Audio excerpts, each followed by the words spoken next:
Viktor Orbán sa vracia do politického boja. Bývalý premiér vyzval Maďarov na odpor proti tyranskému režimu.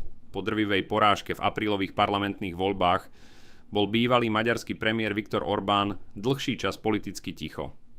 V stredu však prelomil mlčanie a opäť sa ostro pustil do diania v krajine.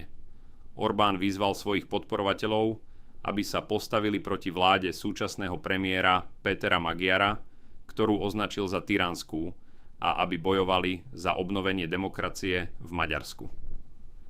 Nový politický systém je nelegitímny, vyhlásil Orbán. Jeho ostrá reakcia prišla potom, ako polícia v útorok vykonala raziu v dátovom centre prevádzkovanom jeho politickou stranou Fidesz. Bývalý premiér však svoju kritiku namieril predovšetkým proti novele ústavy, ktorá sa týka možnosti odvolania maďarského prezidenta Tamása Sulioka. Maďarsko prestalo byť demokratickým štátom, vyhlásil Orbán a zároveň dodal: Fidesz použije všetky mierové nástroje proti zneužívaniu moci.